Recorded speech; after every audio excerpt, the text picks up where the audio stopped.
Testando, testando, testando. 1, 2, 3.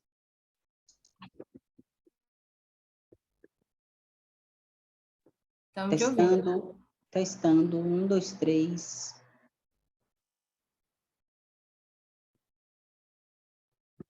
Para mim, tá boa aqui, viu, Gabi? Tá. Obrigada, gente.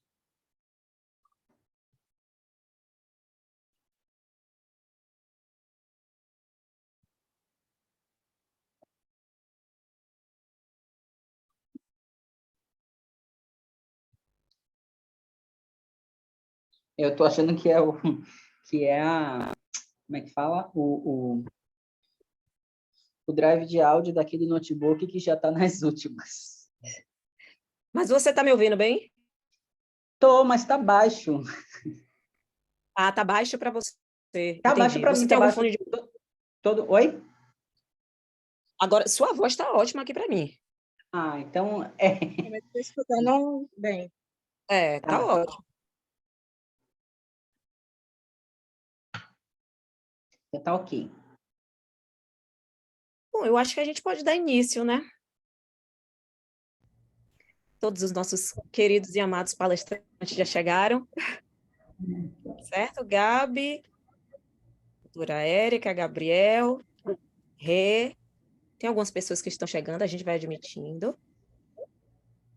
Né? Enquanto isso, eu inicialmente, né, vou começar agradecendo a presença de todos aqui, todos, sem nenhuma exceção, todos os ligantes, quero agradecer também os ligantes, né? A gente está promovendo esse evento em nome da Liga da Voz da Bahia, Liga de Voz da Bahia da UNEB, né, em homenagem à Semana da Voz, que é uma semana extremamente importante para a gente, né, da fonoaudiologia, comemorada não só aqui no Brasil, mas no mundo inteiro, né, desde 1999.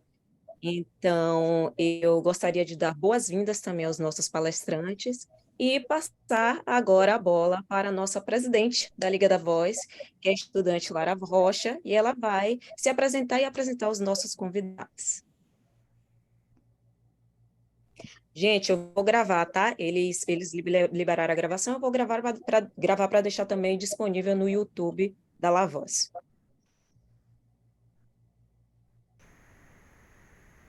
Tá? Apareceu alguma coisa aqui. A professora doutora Renata Scarpel, né, para quem não conhece, é doutora em processos interativos dos órgãos e sistemas dos órgãos e sistemas pela UFBA, é mestre em comunicação humana pela PUC de São Paulo, especialista em voz né? E é coordenadora do curso de fonoaudiologia da UNEB, né? Além disso, coordena a Liga de Fonoaudiologia Forense da Bahia, que também é da UNEB.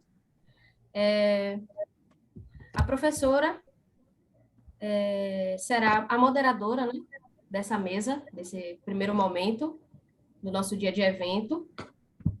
Temos também a nossa otorrinolaringologista, a doutora Érica Campos, tá?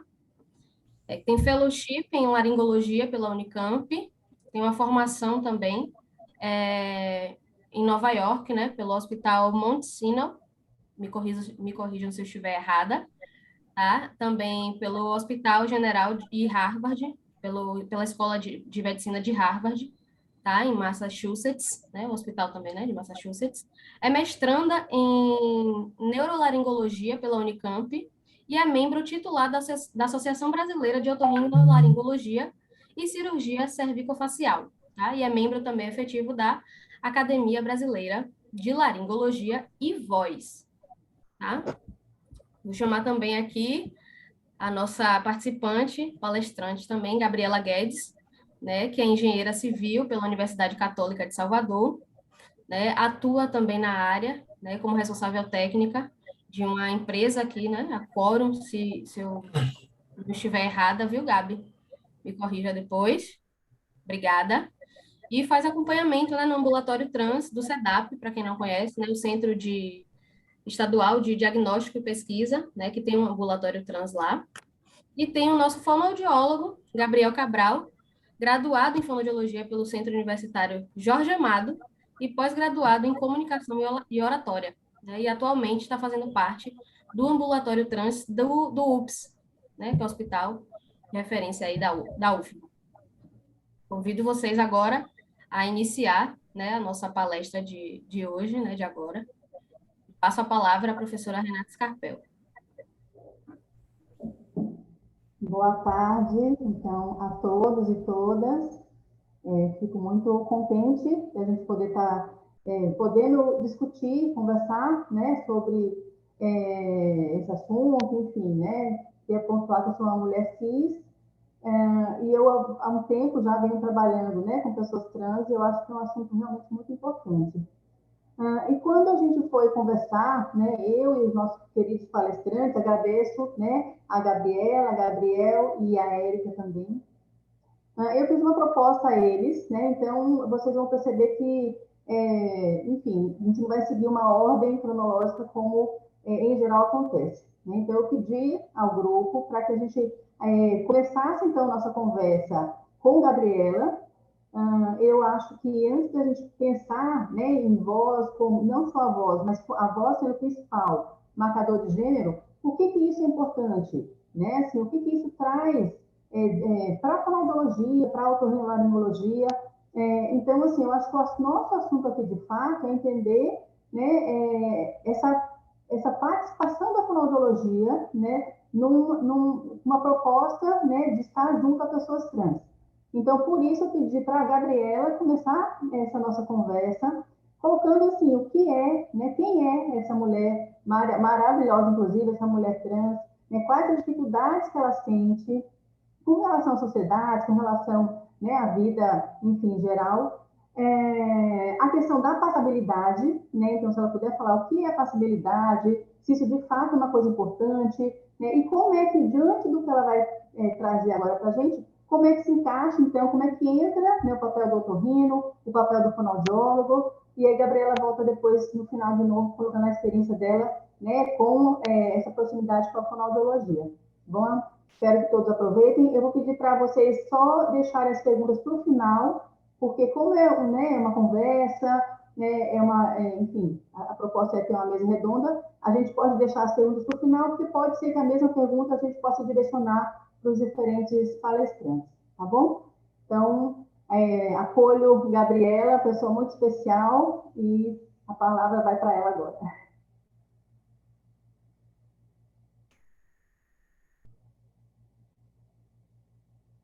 Gabi?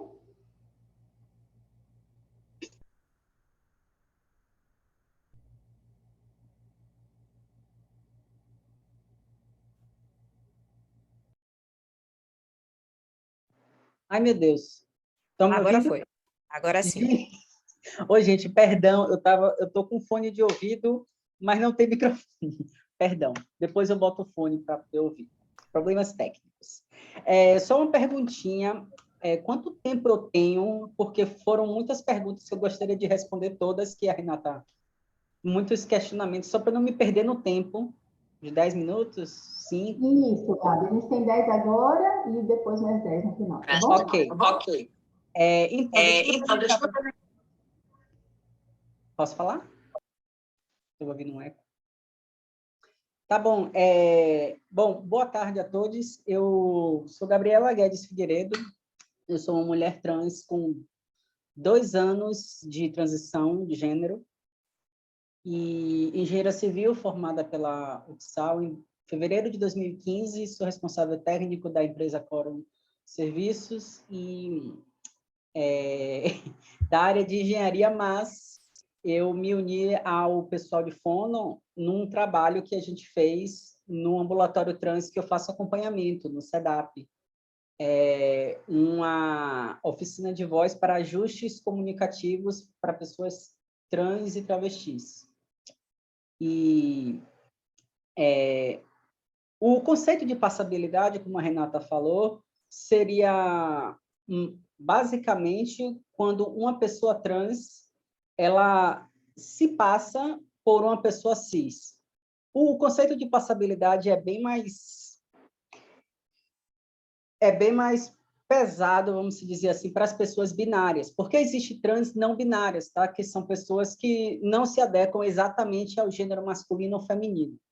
No meu caso, como uma mulher trans binária, eu sou completamente feminina, então tudo que se alia, tudo que se entende como feminino, eu quero para mim.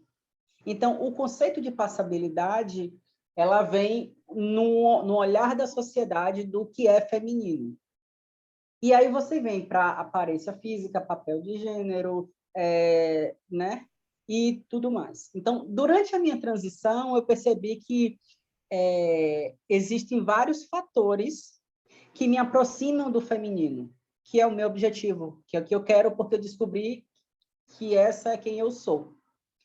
Então, eu fui me feminizando a nível de aparência, a nível né?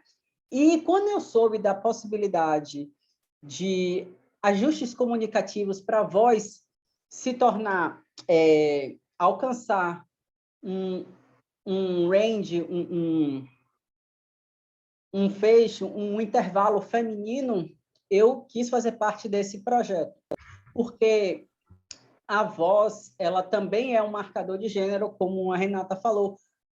Se vocês não me vissem aqui na câmera e só ouvissem a minha voz, será que vocês iam pensar é um homem, é uma mulher? Entende? Então, quando a minha voz ela fica numa escala feminina, né, eu consigo ter essa passabilidade no âmbito vocal, né? Então, se eu não falar nada e vocês me virem, será que vocês me leem como feminina? Será que vocês me leem mulher? Se sim ou se não, isso é o conceito de passabilidade, entende? Então, esse é o meu processo, tem sido o meu processo nesses 2 anos de transição. E é mais ou menos isso. Não sei se eu respondi, se faltou alguma coisa. Expliquei basicamente. Seu microfone está mutado, Renata. Então, eu só queria que a gente só trouxesse um pouquinho essa discussão, que era uma coisa que a gente discutia no grupo também. Será que é importante a passabilidade? Será que é, inclusive, justo, né, que a pessoa trans tenha que se colocar, né, frente à sociedade para que a sociedade possa acolhê-la? E por que você acha que isso acontece? Né? E aí a gente pode... Sim, essa questão da justiça é muito complicado, porque eu adorei, aliás, professora, quando a senhora se apresentou como mulher cis. E a passabilidade, eu tenho essa reflexão comigo até hoje, é que é uma luta meio injusta, porque eu sou uma mulher trans e sempre serei, independente do processo que eu faça. Se eu ponho ou não silicones nas mamas, se eu faço ou não vaginoplastia, se eu faço ou não ajustes comunicativos, Ainda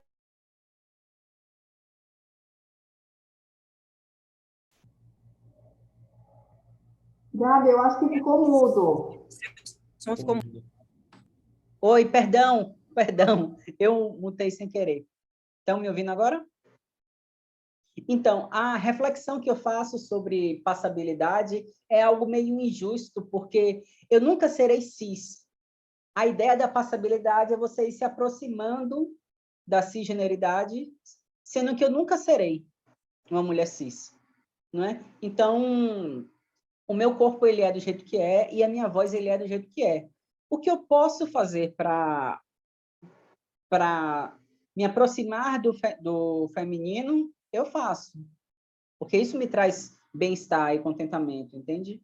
Mas é uma cobrança da sociedade, nós como transbinárias, né? Os homens transbinários também, a passabilidade. Então, gera um pouco de estresse para a gente ser aceito, visível socialmente até, e sendo que a gente só quer ser a gente mesma, sabe? Então, se um dia eu acordo com a voz um pouco mais grave, talvez vocês, mulheres cis, não se importem tanto, mas comigo o peso é bem maior, por exemplo, sabe? Então, é uma luta constante, não vou mentir, a passabilidade é uma luta constante, eu quero, não vou ser hipócrita de dizer que não, quanto mais eu for passável, melhor, só que não é justo. Não é justo você querer pegar um corpo trans e transformá-lo em cis, porque isso nunca vai acontecer. Isso é identidade.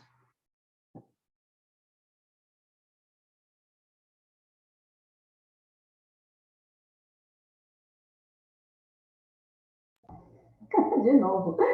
Eu agradeço, então, inicialmente a Gabi, que ela vai voltar depois, mas eu acho que é uma abertura, né, para que a gente tenha agora, né, das discussões com a doutora Érica e com o fonoaudiólogo Gabriel, pensando, né, nessas questões que a Gabi já trouxe, e pensando em como é que a voz, então, pode ajudar, né, como marcador de gênero, na passabilidade, enfim, né, essa percepção da pessoa trans para ela conseguir, acho que inicialmente ela conseguir se sentir bem, né? E talvez, como reflexo disso, ela tenha também uma melhor aceitabilidade assim, pela sociedade. Então, eu vou agradecer, se Gabi quiser continuar com a câmera aberta, senão né, poderia desligar nesse momento. Vou chamar, então, a doutora Érica, para que ela possa também fazer as suas considerações.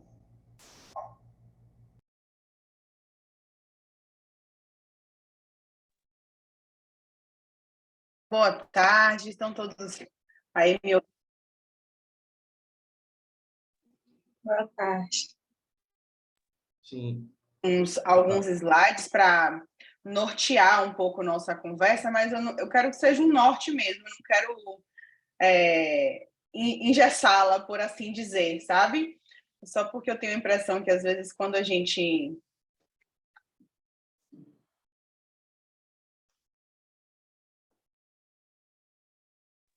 Como...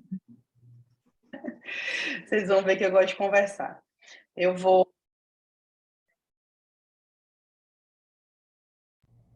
Érica, o seu som às vezes está ficando mudo. Agora, inclusive. Não, está mudo.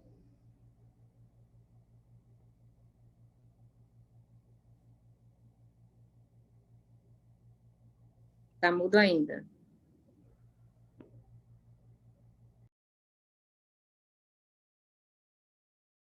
E agora, voltou? Agora sim. Agora sim. Sim. Tá.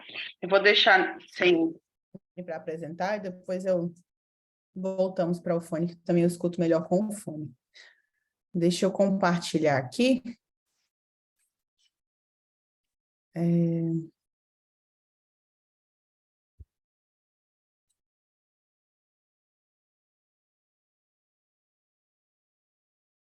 Ué, não está indo por algum motivo aqui, não aparece essa opção. Você está tentando compartilhar a tela? É.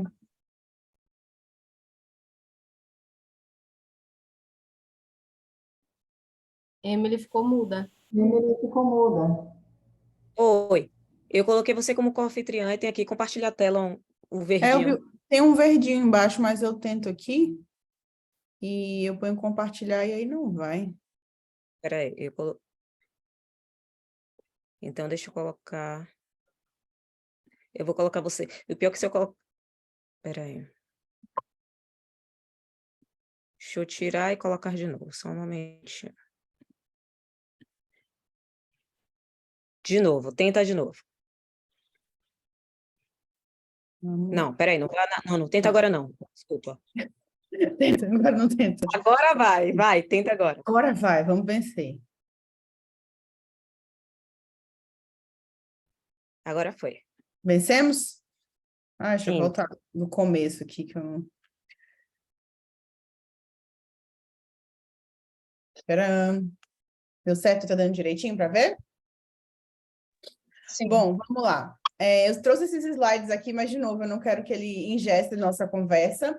É só porque, de novo, né, falando aqui, antes de me apresentar, né, eu sou Érica, eu sou otorrino, assim como Renata, eu sou uma mulher cis, e eu sempre gosto de começar essa aula falando que eu sou uma pessoa muito consciente dos meus privilégios, sabe? Eu sou uma mulher branca, heterossexual, cisgênero, que veio de uma família que pôde me proporcionar acesso, né? Então, eu acho que todo mundo que se dispõe a trabalhar com pessoas trans ou que se propõe a contribuir para o processo transexualizador de alguma forma, tem a obrigação de se apresentar dessa forma e ser muito consciente dos seus privilégios quando fala, porque é sempre um lugar diferente, a gente precisa ter esse exercício de empatia diariamente, né? Eu procuro sempre me comportar dessa forma.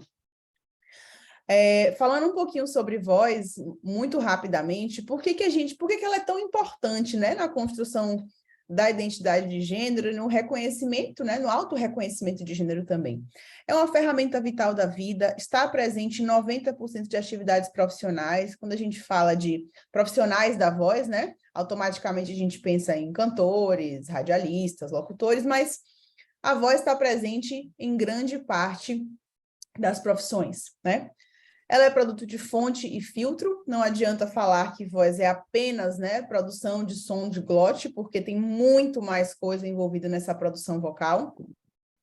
É como a gente se apresenta, é como a gente se reconhece, e na minha opinião, bastante enviesada, é bastante importante na construção de gênero, principalmente na auto-identificação de gênero.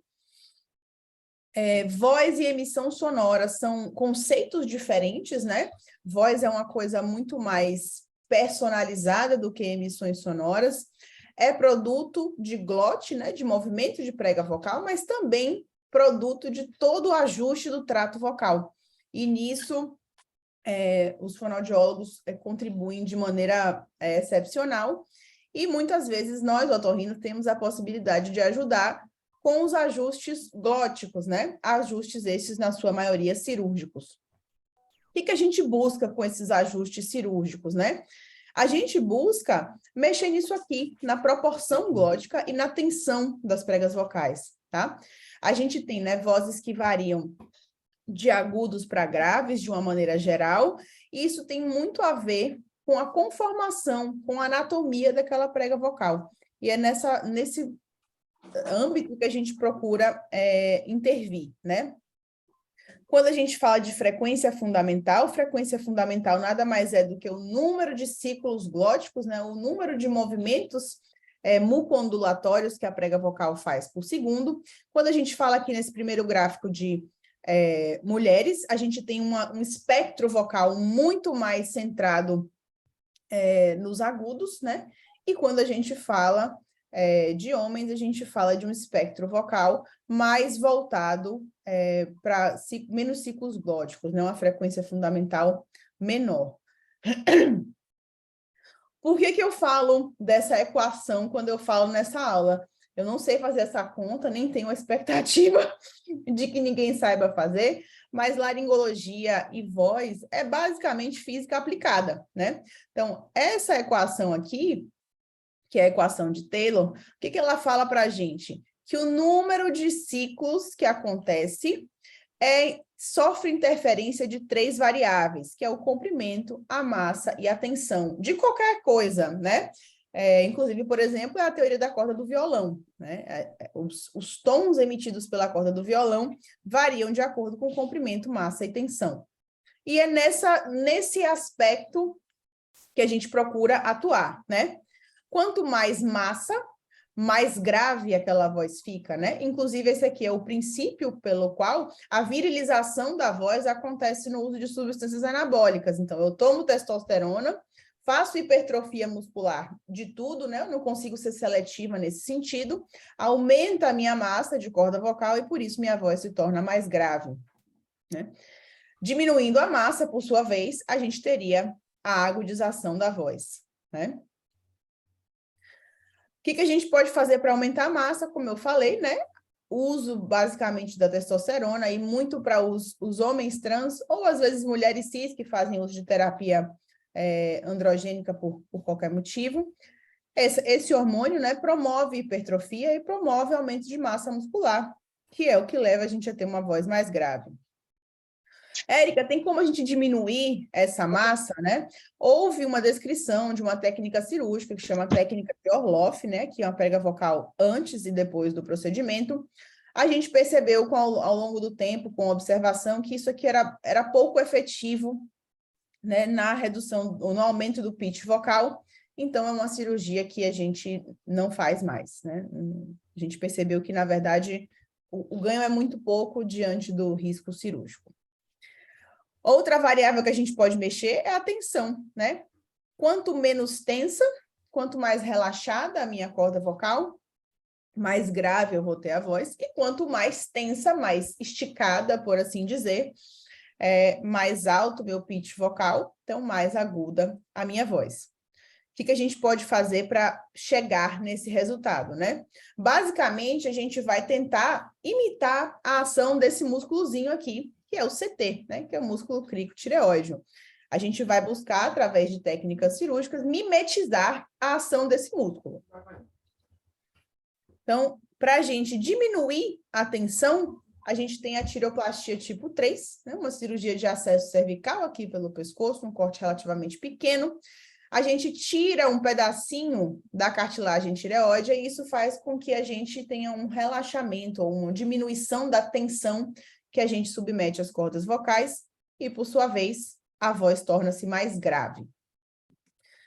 No efeito, pensando para o lado reverso, a gente tem a tireoplastia tipo 4, onde a gente faz a sutura, a gente faz a aproximação dessas duas cartilagens, da tireoide e da cricoide, né?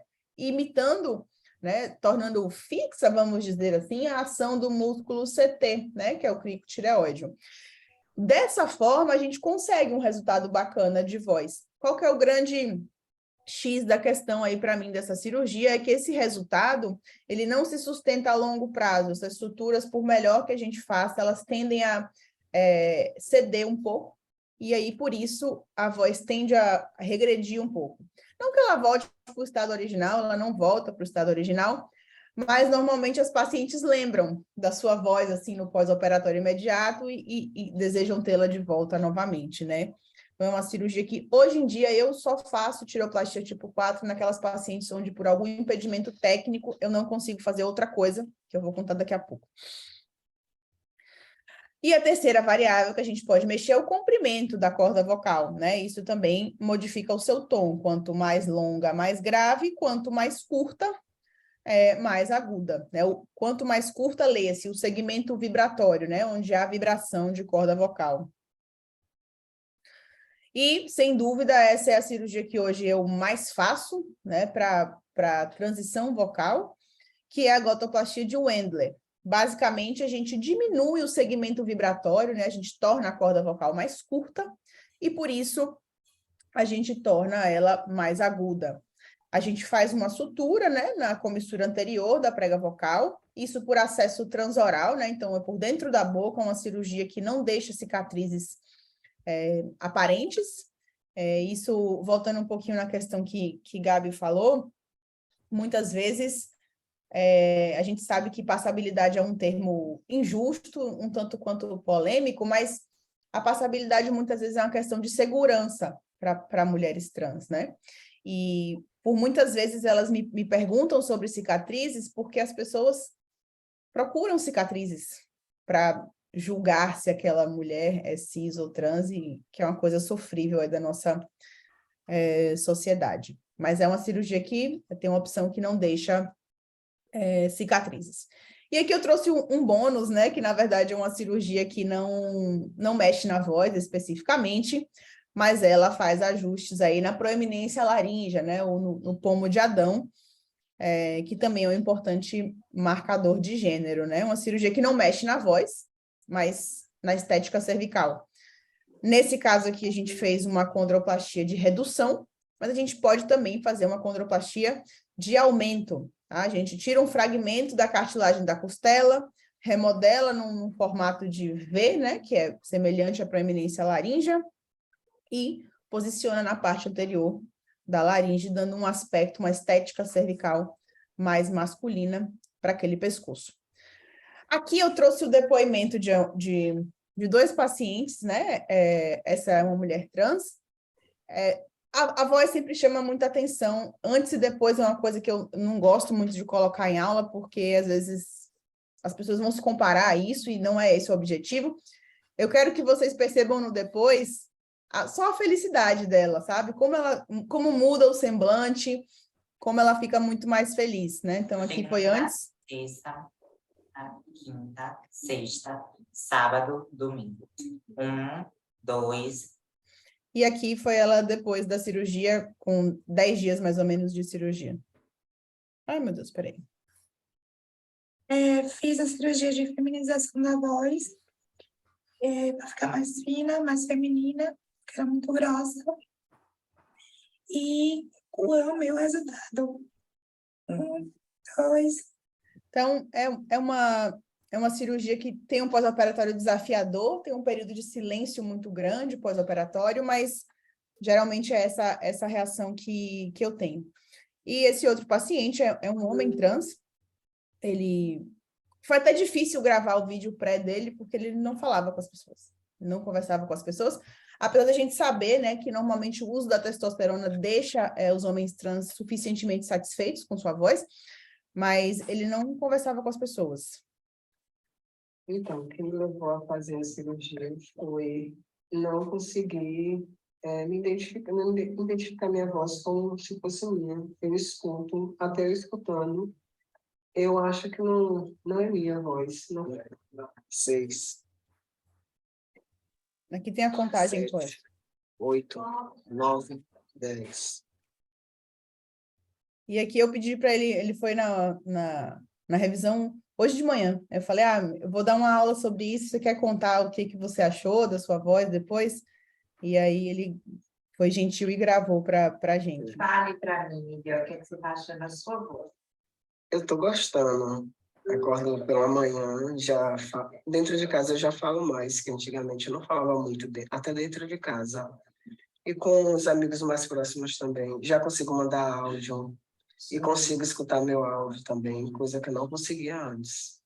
Tá bem, então, são desafios que a gente nem imagina, né? Não poder gravar um áudio, não se sentir à vontade de gravar um áudio, não falar com as pessoas dentro de casa.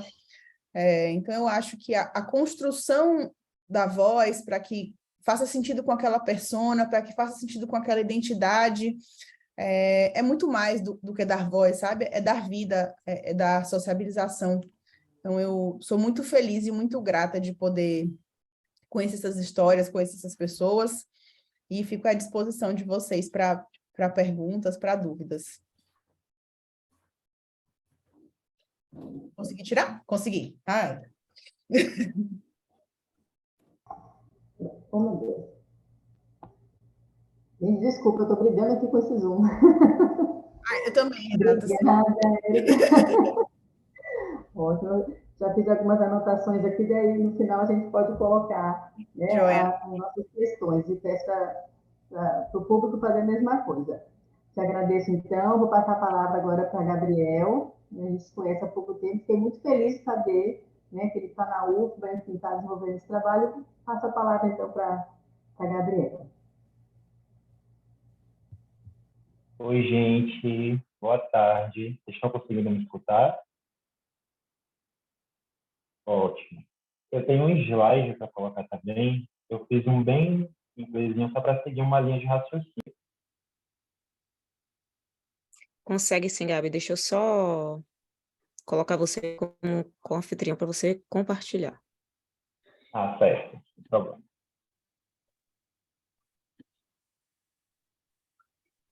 Pronto. Então, como eu estou...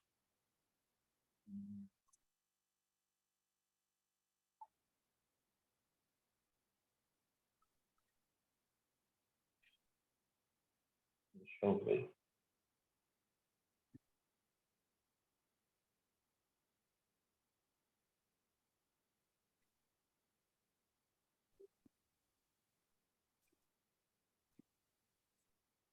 Aqui, compartilhar a tela. Meio lento para essas coisas.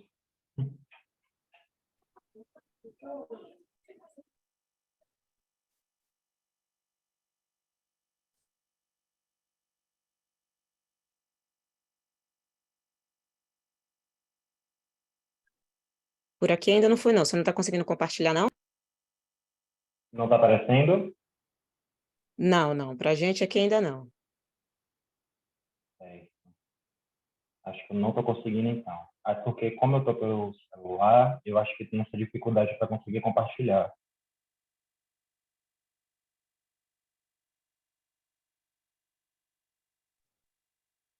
O microfone está fechado.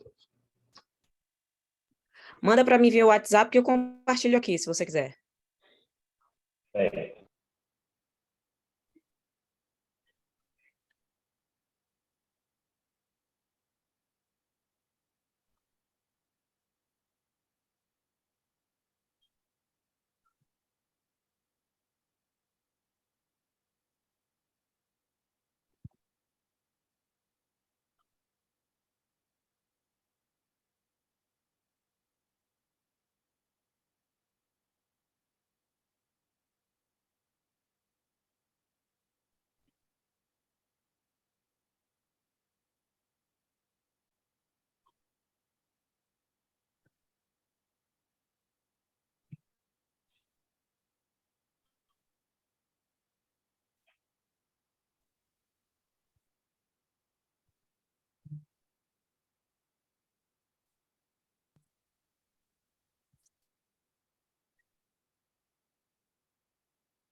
Eu mandei pro seu WhatsApp, Emily.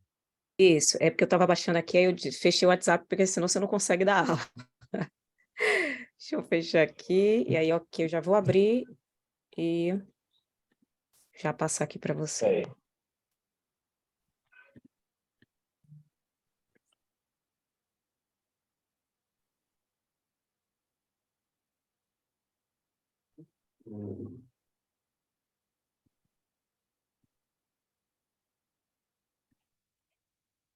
Prontinho, deixa eu fechar aqui. Não.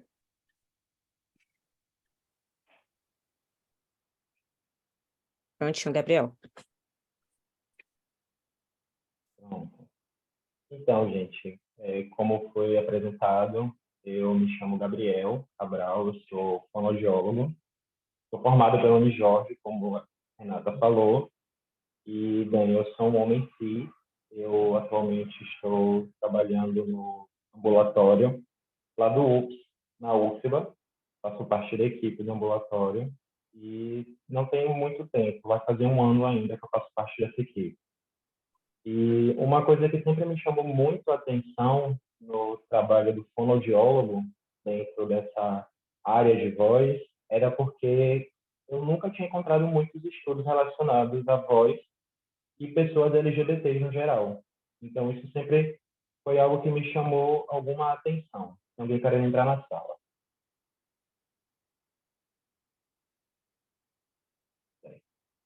Enfim. E, enquanto fonoaudiólogo, eu sempre achei que esse era um papel muito interessante, muito importante de trabalhar e de se abordar. E aí, alguns anos atrás, eu descobri que dava sim para trabalhar com voz, identidade e identidade vocal. Então, o que acontece? Para a gente entender a construção da identidade vocal de alguém, isso vai sofrer influências de inúmeros contextos, desde as características anatômicas, a história de vida, relacionamentos familiares, amizades, ambiente cultural, no caso, onde aquela pessoa está inserida, até esses fatores mais anatômicos e fisiológicos. Então, eu separei esses 5 porque eu acredito que eles conseguem abraçar de uma forma maior e mais completa essas abordagens de uma construção de uma identidade vocal. Com relação às características, é preciso que a gente entenda quais são os vícios e as compensações que essas pessoas, no caso das pessoas trans, elas possuem em suas falas, os padrões que elas reproduzem atualmente e o porquê desses padrões. Um dos pontos muito importantes que eu acredito que, enquanto fonoaudiólogo, a gente precisa debruçar sobre isso, olhar sobre isso, é que a gente precisa pensar na voz de uma pessoa trans, seja ela binária ou não, como um processo de transição, uma construção. Então, se a gente pensa numa característica anatômica de uma mulher trans, por exemplo, ela chega no consultório e diz para você assim, eu queria que a minha voz fosse mais aguda. É um tanto vago. Então, a gente precisa investigar, entender o que ela quer dizer com isso. O que seria uma voz aguda? O que é uma voz aguda para ela? Uma voz suave, uma voz diferente da que ela tem?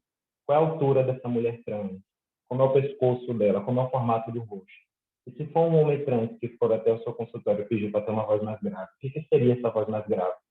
Qual o tamanho dele? Qual a largura do corpo, do pescoço?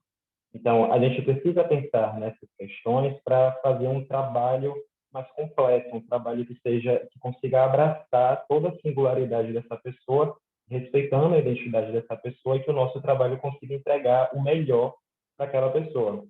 Então, a gente precisa sempre observar com certo cuidado, com certo acolhimento, as características anatômicas dessa pessoa, porque muitas vezes um homem trans que chega no seu consultório pedindo para ter uma voz mais grave, ou porque não gosta da voz e acha que poderia ter um tom mais baixo, às vezes ele tem 1,50, ele é muito magrinho, ele tem uma postura corporal muito introspectiva, então o trabalho ele não vai poder ser uma grande coisa. Então, cabe a gente, quanto como explicar, olha, a gente pode fazer esse trabalho sim, a gente vai seguir essa linha, a gente vai seguir por esse caminho, só que vai ter um certo ponto até onde o nosso trabalho irá alcançar. Estão entendendo? Estão conseguindo me escutar? Certo. Então, a gente precisa trabalhar diretamente nessa fonte, mas, sobretudo, no filtro também, porque, assim como as características físicas, a história daquela pessoa também vai influenciar bastante em como a voz vai se formar dentro dessa identidade vocal. E aqui, nesse ponto, a gente pode captar quase todas as informações necessárias desses outros 3 tópicos também, que são o ambiente, a cultura, as amizades e as relações familiares. Através da anamnese, por exemplo, a gente consegue identificar pontos bastante importantes de uma forma que não soe invasiva e de uma forma que não seja desrespeitosa. Por exemplo, a gente pode perguntar à pessoa como é que foi a infância daquela pessoa, como que ela chegou até aí, ou então me fala um pouco sobre como foi esse processo até chegar, porque talvez aquela pessoa durante a infância pode ter sido uma criança que tinha uma forma de falar específica e por conta disso ela foi silenciada em casa, ela foi hostilizada pelos familiares e pelos amigos que estavam ao redor, e isso fez com que ela criasse um padrão vocal muito específico no decorrer da sua vida e que ela traz consigo até hoje. Então, são coisas assim que a gente precisa sempre estar observando com certo cuidado, com muita atenção, e o acolhimento ele sempre vai precisar acontecer. Ele não vai ser só naquele momento inicial. Ele vai acompanhar todo o processo de terapia, todo o processo de avaliação. O acolhimento ele vai precisar estar presente em todos esses pontos. Com relação aos relacionamentos familiares, junto com as amizades, são pontos que são bem próximos, porque eles permeiam o meio social dessa pessoa. Então, como é que os amigos dessa pessoa veem como ele fala ou como ela fala? É uma pessoa muito falante, os amigos consideram que é uma pessoa que fala muito rápido, que atropela as palavras. Todas essas características elas vão ajudar a criar essa identidade vocal. E a gente, quanto fonoaudiólogo, precisa ficar atento e se debruçar sobre essas coisas, tendo uma atenção muito grande sobre todos esses pontos. E na questão do ambiente cultural, a gente observa como aquela pessoa que chegou até o consultório se veste, como ela se comporta, como é que ela usa o cabelo, porque são aspectos que vão envolver a cultura na qual ela está envolvida, são aspectos que vão envolver e influenciar diretamente a construção vocal daquela pessoa. Emily, dá uma passadinha no slide, por favor. Obrigado. Então, essas aqui são algumas demandas que, na minha experiência clínica, costumam chegar com os pacientes. Algumas pessoas trans, principalmente pessoas não binárias, elas chegam no consultório com demandas identitárias muito assim presentes, porque muitas vezes as questões que elas trazem, por serem pessoas não binárias, não abarcam nenhum dos dois lados. Muitas vezes elas querem apenas ter uma identidade vocal muito precisa. Então, é preciso que a gente tenha um conhecimento, claro, da questão fisiológica, anatômica, mas também entenda o que aquela pessoa está querendo trazer até você. Às vezes, essa pessoa não binária, ela possui o sexo biológico feminino, mas ela quer expressar o gênero dela de uma forma mais masculina. Então, você vai trabalhar nessa questão, entende? Com relação à saúde vocal, é uma demanda muito comum, e até quando eu falo isso, as pessoas ficam um pouco surpresas, porque elas acham que pessoas trans só vão ao fonoaudiólogo para cuidar da voz, porque elas querem ter uma voz mais feminina, uma voz mais masculina, porque elas querem ter alguma questão binarista nesse meio. Só que às vezes a pessoa trans vai no fonoaudiólogo justamente porque está com uma rouquidão muito presente, quer cuidar disso, ela está com uma voz que está ficando cansada no final da semana por conta do trabalho, da rotina de trabalho que ela apresenta. Então, essa é uma das demandas também. A passabilidade, como a Gabriela falou, que é uma questão muito séria de ser vista, às vezes chega como demanda também. Algumas pacientes, especificamente mulheres trans, elas chegam no consultório falando que precisam cuidar da voz, precisam tratar a voz, precisam melhorar a voz para que não sofra transfobia na rua. Muitas vezes essas pessoas têm uma passabilidade muito grande, uma passabilidade social muito grande, mas elas dizem que quando abrem a boca, entregam o que está acontecendo. Então, essa também é uma das demandas. E a voz cis, que é uma demanda muito parecida também com a questão da passabilidade, é que às vezes as pessoas trans, mais recentemente eu tenho visto homens trans falando assim, e querem ter uma voz de homem cis, que querem ter uma voz mais grave, mas que seja parecida com um homem cis e não com um homem trans. Pode passar, ainda.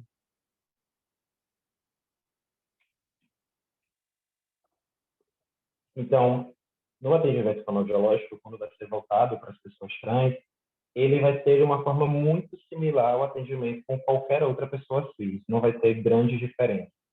Uma vez que tudo vai depender da demanda que vai chegar até a gente. Então, o roteiro, mais ou menos, ele vai se iniciar com o acolhimento, a entrevista inicial, que é a anamnese, e dentro dessa anamnese nós precisamos ter uma entrevista que consiga abarcar toda a história de vida daquela pessoa, o processo de transição e o contexto vocal.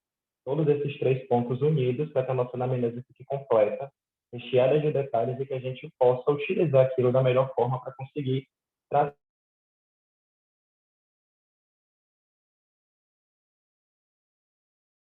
aquela pessoa da melhor forma possível. As avaliações acústicas, eu acredito que vocês já devem conhecer, mas computadorizada, análise acústica, os protocolos vocais. Na minha experiência, eu costumo utilizar o QVV, o TVQ, que é um protocolo especificamente criado para mulheres trans, validado no português.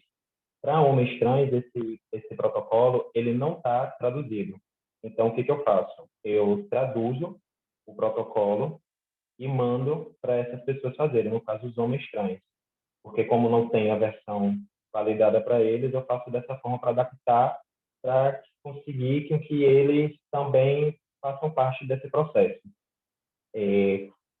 as durações das sessões elas vão variar muito de acordo com a demanda, de acordo com o que a pessoa vai estar trazendo até aquela questão. Vai depender se vão ser atendimentos individuais, se vão ser atendimentos em grupos, tudo vai depender da proposta em si, daquele tratamento da demanda vocal daquele paciente. E a gente precisa levar informações relevantes para aquela pessoa, porque muitas vezes vão ter limitações anatômicas que eles possuem naturalmente, com relações à sua laringe, com relações à sua estrutura corporal, que vão influenciar indiretamente a voz. E a gente precisa também levar informações a respeito do funcionamento vocal, da ação hormonal no corpo, do que a terapia pode ou não pode fazer. Então, a gente precisa ter esse cuidado, precisa ter essa atenção aqui nesse processo do atendimento. Pode passar, Nina.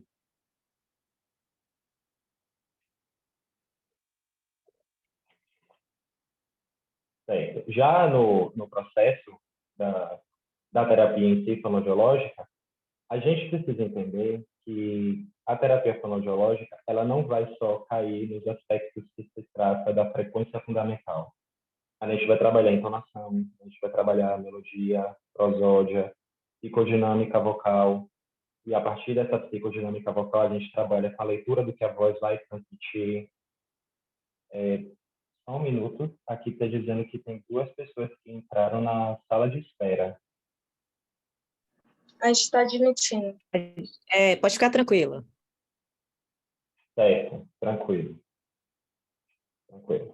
Então, a gente vai fazer essa leitura do que a voz apresenta. Então, por exemplo, nos aspectos fonatórios, o que uma voz rouca vai transmitir, o que uma voz soprosa vai transmitir, sabe? Então, o que aquela voz mais grave vai passar, aquela sensação de autoridade, aquela sensação, sabe, de certeza, de firmeza. Então, a gente sempre tem que trabalhar com essas questões também. Aspectos de ressonância, quando uma ressonância mais oral, o que ela vai passar para aquela pessoa, uma ressonância mais nasal. Quando você escuta uma voz mais nasal, o que ela está passando para você? Qual aspecto que ela está representando naquele ponto para você? E, além de tudo isso, a gente também trabalha com a questão da intensidade, quando uma voz ela é muito alta, quando ela é muito baixa, o que ela vai dizer, se tem a ver com aspectos de vitalidade, de falta de educação, quando a voz é reduzida, o volume, será que é uma pessoa tímida? Então, a gente precisa trazer esses aspectos, fazer com que essas pessoas entendam o que a gente está querendo trazer, para que o nosso tratamento ele seja o mais fidedigno e mais corretinho possível, de forma que abrange e seja completo. Durante a terapia também a gente tem que trabalhar a questão da comunicação não verbal, porque o gestual, a forma como o seu corpo se move, ele também vai influenciar bastante na expressão de gênero. O contato visual, a forma como você estabelece esse contato visual, como se estabelece esse contato visual. E aí, nesse ponto, a gente precisa ter um certo cuidado, porque alguns artigos estrangeiros, eles costumam utilizar uma lógica mais binarista para estabelecer como trabalhar com essas pessoas dentro do consultório. Então, sim, a gente pode trabalhar com essa lógica binarista desde que seja aquilo que a pessoa que foi até o seu consultório esteja procurando. Uma mulher trans ao seu consultório e a demanda dela é que a voz dela seja mais aguda, que ela quer ter uma voz assim mais sensível. Então você pode trabalhar com essa lógica binarista, explicando para ela, conversando com ela, acordando com ela. A mesma coisa um homem trans. Se ele quer ter uma voz mais grave, você acorda com ele, você conversa com ele, você explica a forma como vai se dar o processo. Porém, se é uma pessoa que chega no seu consultório, seja um homem trans, uma mulher trans, uma pessoa não binária, e o que ela quer com você não segue essa lógica, eu sugiro não seguir essa lógica binarista, porque a gente vai acabar reproduzindo conceitos até machistas e misóginos em algum momento. Então, a gente precisa ter esse cuidado, a gente precisa ter essa atenção, a gente precisa ficar muito atento à demanda daquele paciente, a gente precisa ficar atento ao que aquele paciente de fato quer. Muitas vezes, os pacientes podem chegar no consultório dizendo que precisam trabalhar um determinado aspecto, e no momento que você começa a trabalhar esse aspecto, você começa a identificar que tem outras coisas ali que não teve uma certa coragem de falar em voz alta para você, que gostaria de trabalhar. Entende? Então, é preciso ter essa atenção, é preciso ter esse cuidado, porque cada um vai ter a sua verdade individual e, assim, a gente deve trabalhar para fortificar essa verdade, para fazer ela brilhar. É o trabalho do fonoaudiólogo, fazer com que a voz interna seja congruente com a voz externa. É nisso que a gente tem que focar, é nesse trabalho, tá? Com relação à expressividade, como eu falei, a gente precisa trabalhar essa questão juntamente com a comunicação não verbal, esse aspecto de como a voz está sendo imposta, de como você trabalha toda essa questão que envolve não especificamente a voz, mas tudo que permeia ela, tá? Com a dinâmica respiratória, a gente vai fazer a mesma coisa. A gente vai trabalhar com a velocidade dessa respiração, a quantidade de ar, com o ar que está servindo como combustível daquela fala, o aumento da capacidade respiratória, trabalhando com fluxo de ar. Na minha realidade, eu costumo utilizar bastante o Respirão e o Shaker, ou qualquer outro dispositivo que vai influenciar positivamente no aumento dessa capacidade. E aí a gente vem para a parte do condicionamento, que é treino. Basicamente é prática. Então, a gente tem que, pelo menos na minha experiência, eu utilizo bastante trato vocal semi-fluido, com tubos de ressonância, em água, com espessante, sem espessante, com som, sem som, aos poucos aumentando essa carga, as repetições, e assim a gente vai seguindo, tá? Porque a gente, enquanto fonoaudiólogo, precisa tornar aquela voz congruente com a identidade de gênero daquela pessoa. A gente precisa ficar observando que o nosso trabalho não pode ultrapassar a verdade daquela pessoa, não pode desrespeitar, não pode passar de uma linha onde a gente não vai fazer o trabalho que deveria fazer. A gente precisa ficar sempre, ter uma atenção a mais com isso. Porque o que a gente vai modificar e quais serão os parâmetros para escolher o que mudar vão depender única e exclusivamente do indivíduo. E o nosso trabalho termina quando aquela pessoa se sentir satisfeita com as mudanças vocais, quando eles sentirem que aquela voz vai refletir a si mesma. Pode passar, Emily.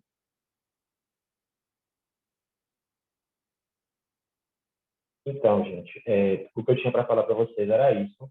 Eu espero que eu tenha ajudado de alguma forma, que tenha ficado claro, que eu consegui, que vocês tenham entendido tudo que eu falei. Se vocês tiverem qualquer dúvida, pode perguntar, tá bom? Gabriel, obrigada, super obrigada. A gente tem uma pergunta aqui do Marcos, mas eu vou primeiro passar para a Gabriela, e aí depois a gente começa aqui, eu faço a pergunta. Então, eu queria chamar novamente Gabriela para falar, na verdade, assim, um pouquinho assim, como estava sendo, porque ela vai passar minha orelha, né, porque eu dei uma interrompida agora esse ano, mas como estava sendo o processo dela, né, com relação a essa descoberta da voz, né, enfim, as mudanças que ela estava sendo necessárias para a busca, né, desse feminino, né, no que tange à voz. Gabi, você pode voltar aí? Oi, estão me ouvindo agora? Gente, é porque eu estou com o microfone aqui, alterações técnicas. Antes de responder a sua pergunta, eu só gostaria de pontuar uma coisa que eu achei super interessante. Eu acho que eu sou a única pessoa trans aqui da sala, não sei, mas dois temas sobre pessoas trans, né? Tipo, essa palestra para mim. E quando a Érica falou na apresentação dela sobre o lugar de privilégio, e sim, eu também sou uma mulher branca, eu me considero branca, e eu tive acesso à educação, saúde e tudo mais e tal, e isso não é a realidade das pessoas trans, pelo menos da minha cidade, daqui de Salvador. Então, ainda assim, eu estou num lugar de privilégio, e eu não vejo, assim, a curto prazo, isso ter uma mudança, né? Eu espero que isso mude, e está mudando. Hoje eu estou vendo uma apresentação fonoaudiológica com tema para nós, pessoas trans. Então, isso é muito legal. Mesmo que sejam por pessoas cis, aquela história de lugar de fala, né? Mas seria muito legal se eu visse uma fonoaudióloga, um profissional de fono trans, né? Apresentando também, estando aí também, né? Mas a gente chega lá, tipo, eu sou uma engenheira civil trans, então já é muito tabu sendo quebrado, sabe? E, bom, era só isso que eu queria pontuar. No que diz respeito ao nosso trabalho, ao meu trabalho, ao nosso trabalho da Renata e das meninas que fizeram parte, foi um trabalho que foi feito, me corrija se eu estiver errada, tá, professora? De abril até dezembro, mais ou menos, do ano passado. Então, foi mais de 6 meses. E, basicamente, eu vim com essas demandas que, se eu não me engano, o Gabriel comentou na apresentação dele,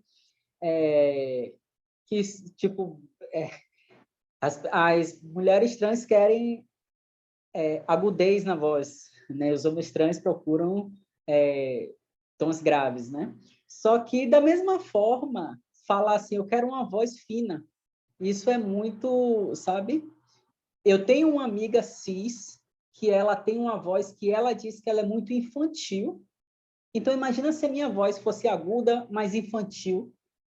Apesar de eu gosto muito desse perfil menininha, mas eu não queria ter uma voz infantil, sabe?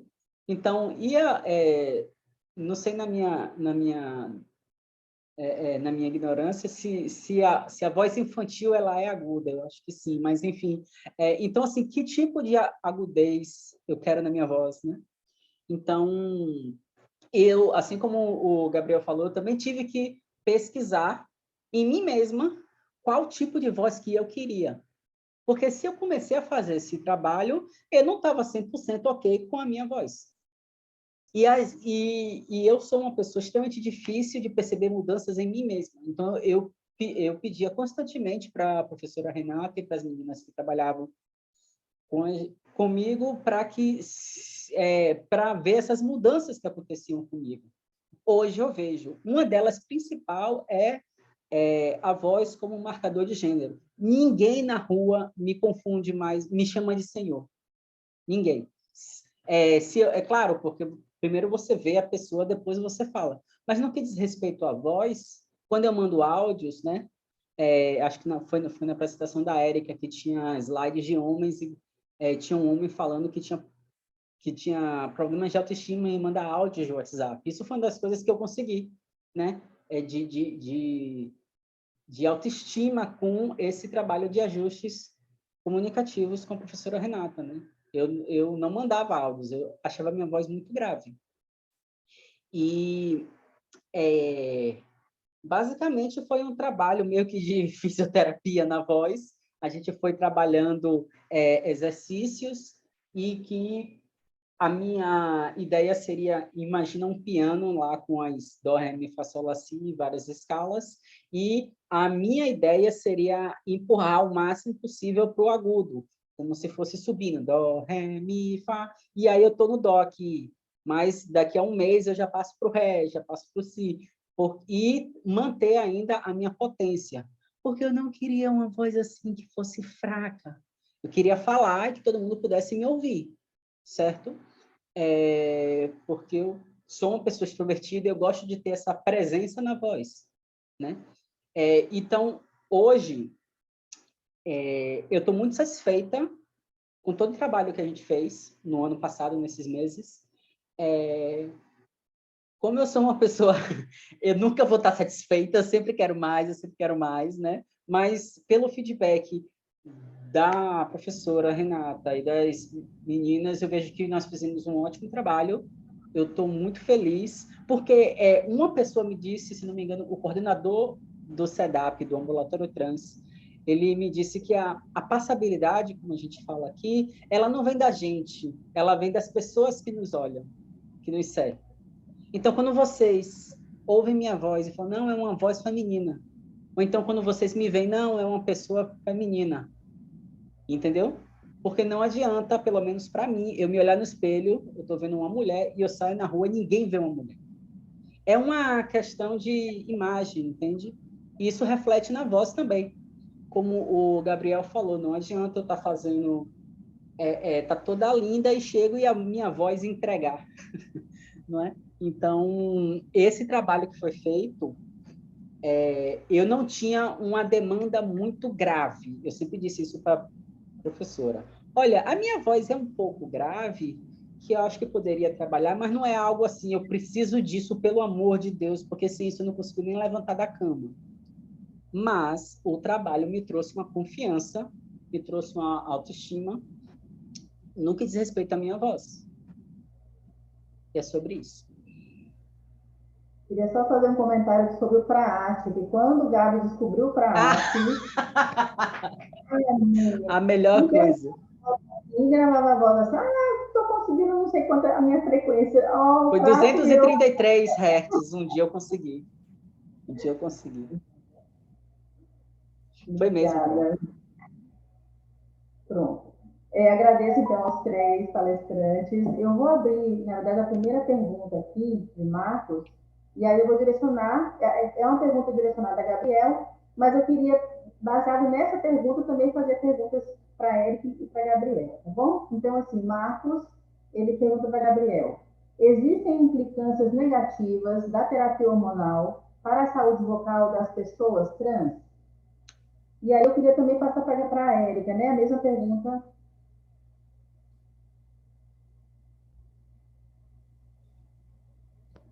Estão me ouvindo? Certo. Então, os estudos falam que não há evidência de mudança vocal da mulher trans somente com a terapia hormonal. O que acontece? O trabalho hormonal com as pessoas trans, elas vão ser diferentes para cada pessoa e elas vão agir diferente na mulher e no homem trans. Até porque são dosagens diferentes, enfim, que serão utilizadas. Mas, especificamente quando a mulher trans ela já passou por aquele processo de puberdade, ela já sofreu a ação do hormônio. Então, a passagem hormonal ela vai trazer uma série de mudanças, que tanto para a voz quanto para as características físicas daquela mulher. Então, pensando em laringe e pregas vocais, por exemplo. No homem trans, isso já vai ser um pouco diferente. Inclusive, existem médicos que acreditam que o homem trans, com a terapia hormonal, só por si só já não precisa ir para uma terapia fonoaudiológica, porque a ação hormonal ela vai dar conta assim, de todo aquele processo. Porque quando eles passam por aquele processo hormonal, eles vão se sentir mais masculinos, obviamente, pelo efeito provocado nas pregas vocais.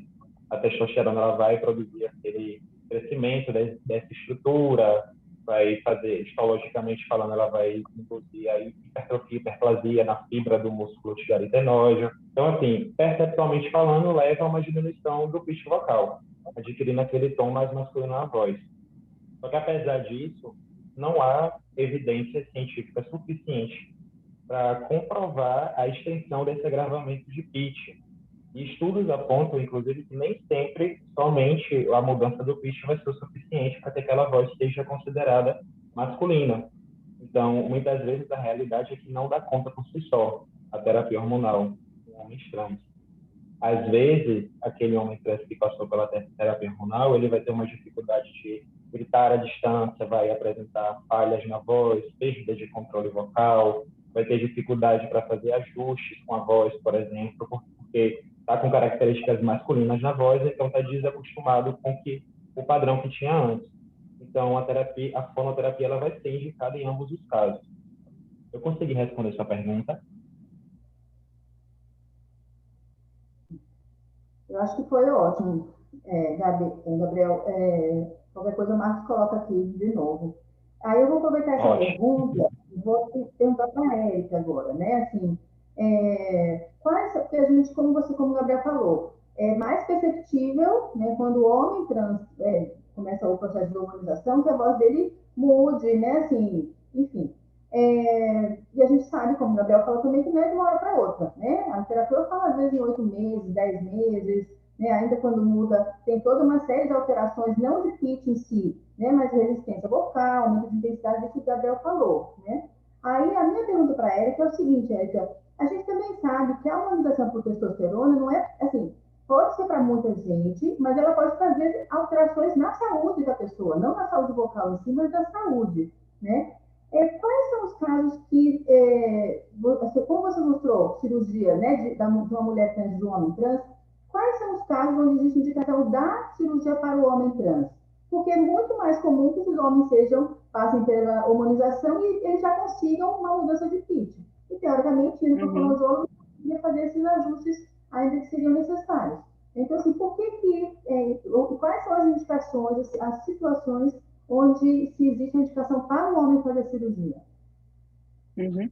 Adorei a pergunta, até porque nós estamos aí há poucos dias, né, de uma resolução do CFM, do Conselho Federal de Medicina, sobre o uso, né, de medicações androgênicas. E até, enfim, eu fiz uma publicação no meu Instagram sobre, eu tenho vários haters da internet, né, por escolher trabalhar com isso, eu tenho vários haters da internet.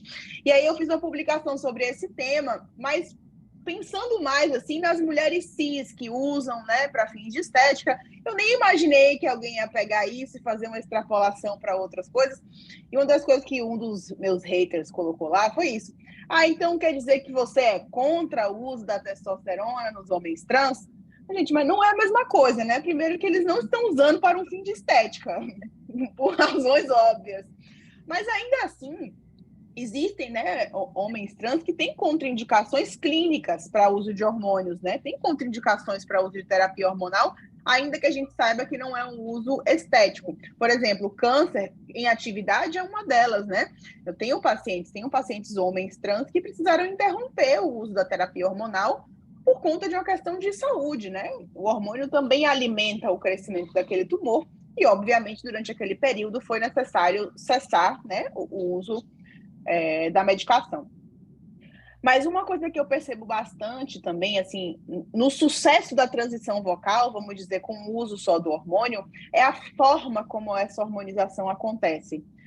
Como Gabi falou, a gente sabe que acesso à saúde é um problema ainda, e muitas pessoas trans fazem hormonização por conta própria, né? Terminam usando testosterona por conta própria, de uma maneira irregular, às vezes não conseguem manter a continuidade do tratamento, não conseguem manter a regularidade de dose, né? Então usam um montão no começo e depois vai usando cada vez menos. Então, isso eu percebo bastante, que a hormonização regular, contínua e gradual faz diferença para o melhor resultado vocal, quando a gente pensa em usar só o hormônio. E, assim, a principal indicação que eu vejo da tireoplastia tipo 3, né, que é a cirurgia que torna a voz mais grave, é assim, o homem está em acompanhamento regular contínuo há 18 meses, fez uma progressão de dose e teve outras mudanças, né, desenvolveu barba, teve hipertrofia muscular, mas a voz ainda deixa ele insatisfeito. Eu acho que esse é o momento da gente pensar em cirurgia. E também estar em fonoterapia é fundamental. Quando eu comecei a fazer essa cirurgia, eu fazia muito mais. Eu digo que hoje eu digo sims e nãos e iguais proporções, porque se não há um comprometimento com fonoterapia pré e pós-operatória, para qualquer um dos dois casos, eu não tenho a mesma entrega, eu não atendo a expectativa daquele paciente, sabe? Não é igual. E eu percebo muito imediatismo também. Ah, mas eu quero operar essa semana, dá? É sempre assim, sabe? Quer fazer muito logo e às vezes não caminhou o caminho que precisa caminhar, sabe? Então, para dar uma resumida assim de uma maneira mais objetiva, são 18 meses de hormonização regular e contínua, acompanhamento com um fonoaudiólogo regular e contínuo e presença de insatisfação com a voz mesmo assim. Esse é o contexto que eu considero operar homens trans que desejam tornar a voz mais grave. Obrigada. Ótimo. E agora eu pergunto para a Gabi. Gabi, quando você começou o seu processo, né, de hormonização, de bloqueio de testosterona, você percebeu alguma diferença na voz? Como é que você sentiu esse processo? Me ouvem? Sim. Então, eu gostaria de te responder essa pergunta e tentar falar um pouco da minha visão do que o Marcos perguntou. Existem implicâncias negativas da TH na saúde vocal. Primeiro, eu queria falar o que é negativo, porque negativo é um juízo de valor. O que pode ser negativo para você, para mim pode ser super positivo. Então, eu vou falar o seguinte, depois eu falo da voz. Eu tinha um corpo antes, eu tenho 2 anos de transição de gênero, mas tenho 1 ano e meio, mais ou menos, de hormonização cruzada feminizante, tá? Então, eu tenho 1 ano e meio que o meu corpo recebe bloqueador de testosterona e estrogênio, tá? 1 ano e meio, perdão. Então, meu corpo mudou fisicamente, não é? E aí você me pergunta implicações negativas. Eu tenho esse acompanhamento com endócrino, tudo bonitinho, ok? Tenho até um laudo dela, um parecer que eu sou acompanhada, tudo mais e tal. Um dos riscos que ela fala sempre é trombose, né? Porque esses hormônios que eu tomo, existe um risco na mulher trans, eu falo por mim. Homem trans é outro... E se isso é um risco que eu tenho, porque se eu não tomasse, eu não teria esse risco, mas hoje eu tenho. Mas não é um risco que eu vou ter. Esses riscos são minimizados à medida que a gente vai avançando e vê se os hormônios funcionam em mim ou não. E aí você fala, o que é que os hormônios acontecem na mulher trans? Então, espera-se maciez na pele. Então, eu comecei a sentir mais frio e mais calor do que antes. Minha pele reduziu oleosidade, meu cabelo ficou mais bonito, a glândula mamária apareceu, né? A libido tendeu a cair, né? Já tem uma dificuldade de ereção como antes. Tudo isso são efeitos da hormonização feminizante no corpo da mulher trans. E cada um desses efeitos é uma demanda, certo? Que a mulher leva para o consultório e veja, doutor, queria mais isso, mas está acontecendo aquilo, aí a gente faz esses ajustes. Eu digo isso porque eu vivo isso 1 ano e meio com a minha endócrina. Então, quando algum desses sintomas que eu falei, para você pode ser negativo, mas para mim é ótimo. Então, eu tomo um hormônio e passa 13 meses, eu vejo que meu seio cresceu 1 centímetro, nossa senhora, sabe? Para mim é ultra positivo. Então, assim, eu estou tomando hormônio, meu seio cresceu 1 centímetro. Isso é positivo, eu quero isso. Então, positivo e negativo vem de juízo de valor. Mas eu entendo o que você fala no que diz respeito a algo como patologia, doenças, né, efeitos negativos. Bom, no que diz respeito à voz agora, que é a pergunta, sinceramente, professora e todos aqui na sala, eu não faço ideia desse 1 ano e meio se a minha voz mudou. Porque o que eu tinha lido é que a testosterona nos homens trans tem essa mudança mais... Nossa, esqueci a palavra. Mais... Obrigada. Né? Agora, em mim, eu não percebi. E tanto é que quando eu soube dessa oficina de ajustes com a Renata, eu fiz, nossa, com a oficina, não é puxando o seu saco não, eu falo isso para qualquer pessoa, mas com a oficina eu vi resultados. Com a hormonização sozinha, eu não sei. Não estou dizendo que não teve, mas por experiência própria, eu não sei. A minha endócrina falou que há uma mudança, mas não tão expressiva. Não é? Por quê?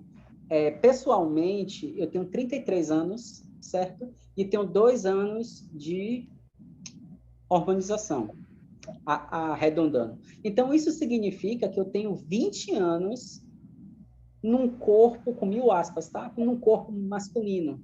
Meu corpo produzindo testosterona em alta escala e estradiol quase nada. 20 anos. Quando eu comecei minha hormonização, eu fiz, porra, eu acho que eu não vou conseguir quase nada.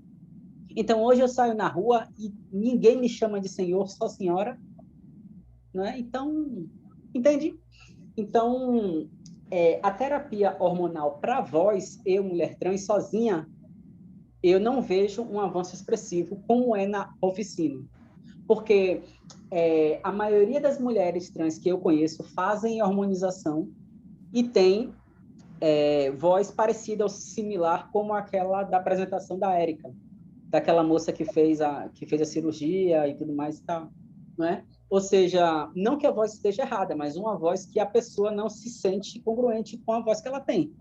Então, somente a harmonização não traz resultados bacanas. Não sei se respondi. Falei demais. Marcos, fez só um comentário aqui, acho que todo mundo acabou lendo já, né?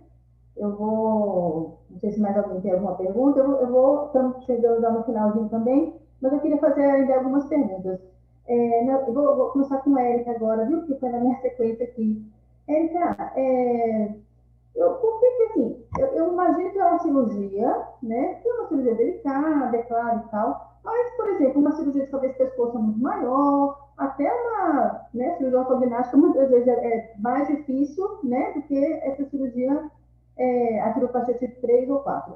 E aí a minha pergunta é, por que é tão difícil a gente conseguir encaminhar pacientes que sejam do SUS ou que sejam de baixa renda, para conseguir, né? E aí eu só vou colocar um parênteses também, porque a gente tem uma literatura que fala, né, que assim, a mulher trans, vou pegar a mulher agora, que tinha uma voz muito grave, né, antes de tomar hormônio, antes, né, enfim, passar pelo processo transexualizador, se ela tinha uma voz muito grave, é muito difícil a gente conseguir puxar essa voz para a faixa de frequência feminina.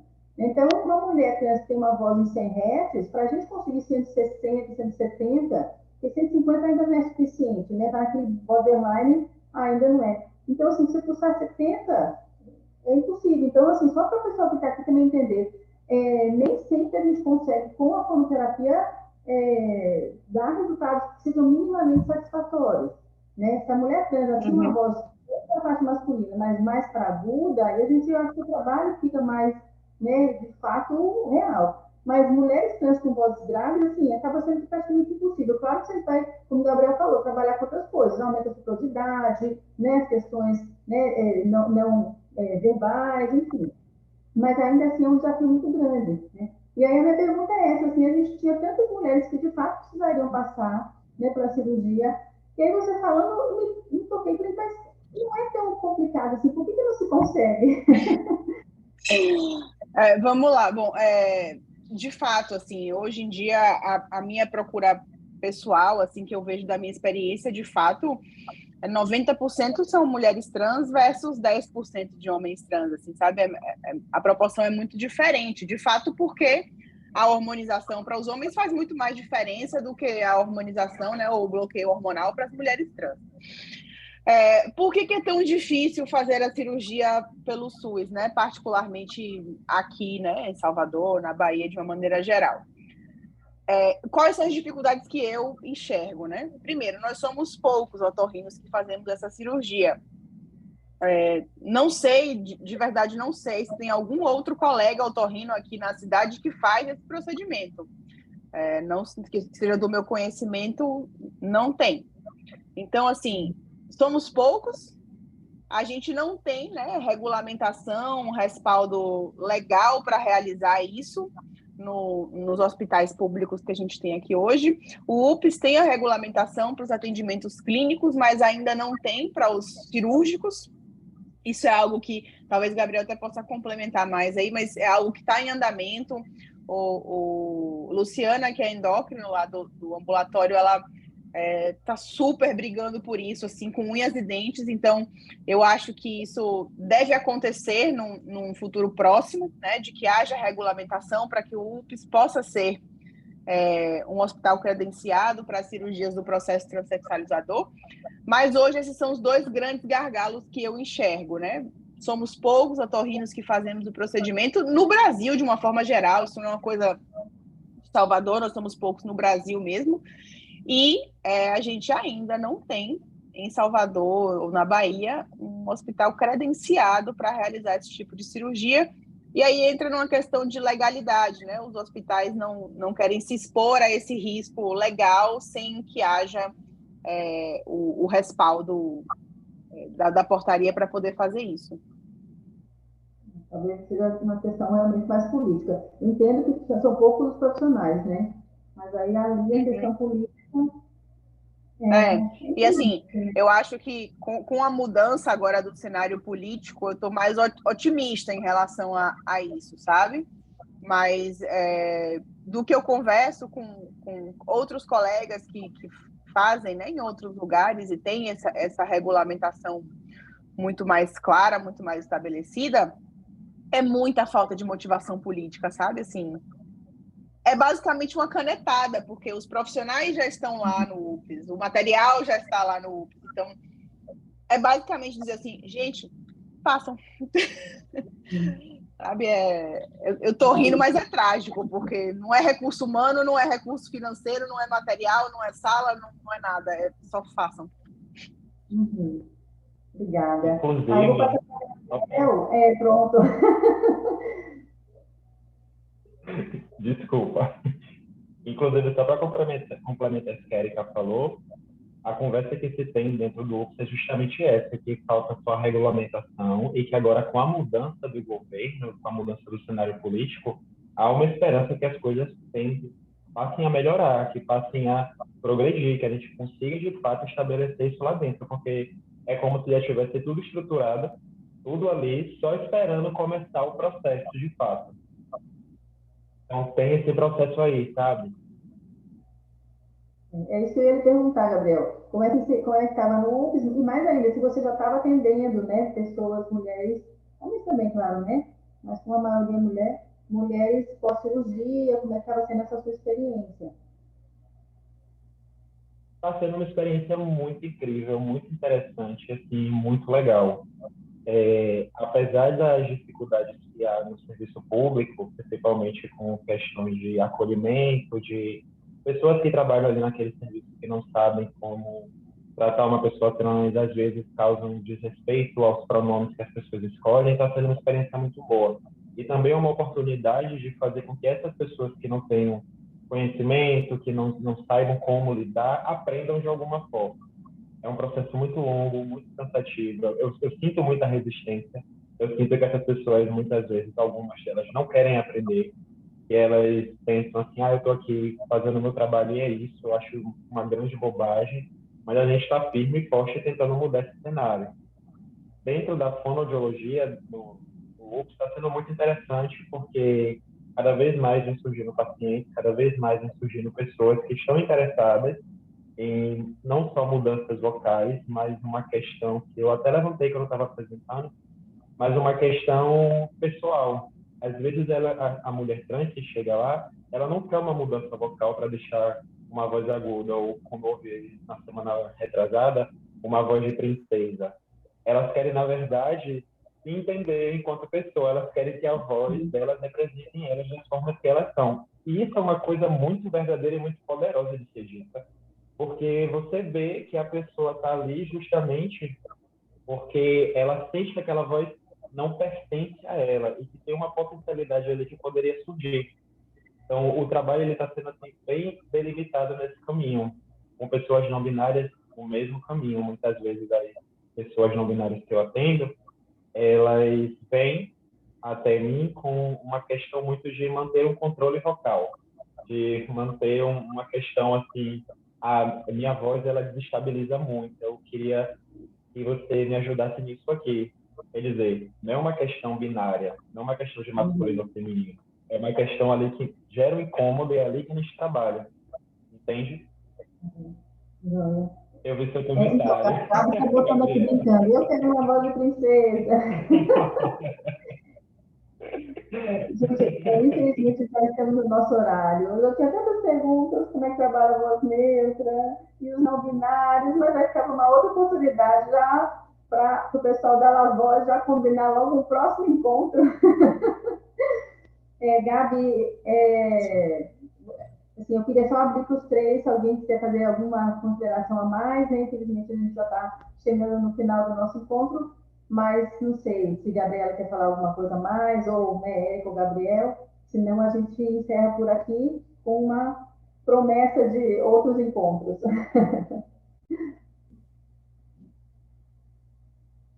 Posso falar um pouquinho? Pode. Perguntando macaco se quer banana, é claro que eu quero falar. Gente, eu quero uma voz de princesa, tá? Então, falando sobre política, né? Minha bandeira trans aqui ao fundo, e não sei se vocês perceberam, essa é a bandeira trans binária, tá? Uma das melhores aquisições que eu fiz na minha vida, e me disseram que o fato de eu existir já é um movimento político.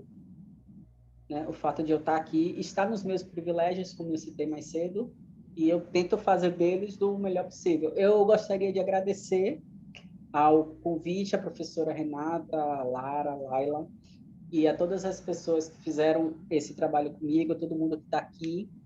Muito gratificante, como pessoa trans, engenheira civil fora da fonoaudiologia, mas que fez um trabalho fonoaudiológico que eu achei perfeito, maravilhoso. E ainda quero minha voz de princesa. Obrigada, gente. Obrigada mesmo, viu? Então, obrigado a todos que estiveram com a gente até agora. Acho que vocês têm, né, já uma outra palestra. Então, agradeço a todo mundo. Breno, você quer falar alguma coisa? Pronto, eu só queria parabenizar também as participantes palestrantes de hoje, né, a Gabriela, né, trouxe a vivência dela, né, questão da vivência trans, e os outros, Gabriel, a Érica e a senhora, a professora Renata, que trouxe a questão do trabalho com as pessoas trans. Vou ter que encerrar essa sala por causa do horário. Desculpe chegar assim, eu sou o vice-presidente da La Voz, gente Breno, mas é porque a professora teve que sair, vai iniciar uma outra mesa agora, a mesa 2, então eu vou ter que encerrar essa daqui, né? Vou falar aqui com a professora e a presidente também, Lara, teve que sair devido à terapia, então eu que fiquei responsável por encerrar aqui, tudo bem? Deixa eu só comunicar aqui a professora para ela estar entrando. Estamos encerrando. E daí a gente pede para que os convidados, né, para que os ouvintes entrem no próximo link.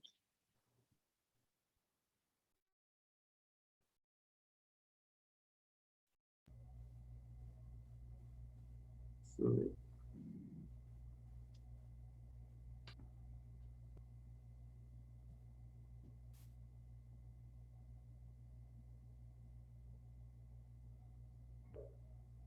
Breno, Emily vai entrar agora aqui, é isso? Na verdade, a gente vai para o próximo link, né, Breno? Pronto, a gente vai para o próximo link, o link palestradores DBRT, Abigail. Deixa eu só ver se a professora Emily vai entrar aqui. Encerrar. Então, a gente espera ainda agradecer de novo, né, a Érica, a Gabriel, ela. Conhecemos há pouco tempo, mas acho que foi, né, muito. As palestras foram casando umas com as outras. Né? Pronto, gente, a gente já pode sair aqui, tá bom? E entrar Tá bom, no outro link. Palestra. Tchau, tchau. Obrigado a todos. Vamos para lá. Tá. Um abraço.